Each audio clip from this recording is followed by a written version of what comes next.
Étape 1. Prenez contact avec TL Bénin. Bonjour à tous. Hier, je vous ai expliqué pourquoi faire appel à un service transit est important pour vous, plutôt que de mettre tout le travail sur le dos du transitaire déjà trop occupé. Aujourd'hui, je vais vous expliquer les premières actions de TL Bénin lorsque vous nous faites appel. Le service transit et le transitaire sont des partenaires très proches, comme des collègues. Le service transit ne remplace pas le transitaire qui a accès au logiciel de la douane, Custom Web. Le service transit et le transitaire sont des partenaires très proches, comme des collègues. Le service transit est aussi un collègue proche de votre société, nous sommes là pour vous aider à réduire les coûts, diminuer les difficultés de votre personnel à suivre les imports et les exports, et surtout, nous sommes là pour vous remettre un dossier complet pour que vous n'ayez pas de problème lors d'un contrôle de douane, et toutes les factures pour que votre comptabilité soit claire pour les impôts. Nous sommes un service à part entière de votre société sur la durée de la procédure, et nous travaillons pour que vous soyez 100% satisfait. Étape 2. Nous prenons contact avec votre fournisseur. Lorsque vous nous confiez un dossier, notre premier travail est de contacter votre fournisseur pour savoir si la marchandise est prête à être expédiée et avoir la facture pro-forma reprenant toutes les conditions d'envoi, Incoterms, code douanier, informations bancaires, conditions de paiement. Puis nous faisons le calcul du coût de revient. Pour ce faire, nous avons besoin de nombreux documents qui nous servent de base. Nous pouvons faire une demande de cotation pour le fret, maritime ou aérien, l'assurance, le transitaire, l'expert maritime, le transport du port ou aéroport à chez vous.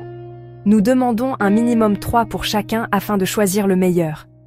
Nous vous faisons un coût de revient de la marchandise arrivée à votre lieu de livraison, douane et frais du port inclus. Nous vous fournissons le dossier et le détail du coût de revient pour prendre votre décision en toute connaissance de cause. Bien sûr, nous ne pouvons pas prévoir des pénalités de retard comme des frais de stationnement ou de magasinage. Nous ne pouvons pas prévoir une avarie, mais nous sommes là pour éviter au maximum les surcoûts. Mais normalement, si le dossier est bien suivi, aucun frais ne devrait être facturé en plus. Je n'ai eu, jusqu'à aujourd'hui, sur le fret maritime, qu'un seul de mes clients a eu des frais de stationnement. Le problème était dû à un document que le fournisseur ne voulait pas envoyer pour débloquer la marchandise au port, à cause d'une mésentente entre le fournisseur et le client pour le paiement. Ça a duré environ 1 mois, et le fournisseur a finalement envoyé le document, et la marchandise a été livrée. Pour le fret aérien, les frais de magasinage nous tombent dessus plus facilement.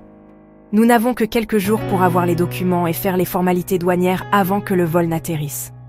Trop souvent, le fournisseur met du temps à nous envoyer les documents nécessaires malgré qu'ils soient moins nombreux que par voie maritime. Et pour finir, DHL, par exemple, démarre les frais de magasinage après 3 jours. Il suffit que Benning Control demande des informations complémentaires et les 3 jours sont rapidement passés. Étape 3. La confirmation de commande est faite auprès du fournisseur. Une fois que nous vous avons envoyé les cotations et le coût de revient, vous devez, selon l'accord avec votre fournisseur, payer 30% de la facture totale puis 70% ou parfois 100% à la livraison. Pour un fournisseur habitué à vous, il pourra vous permettre de payer quelques mois plus tard. Étape 4.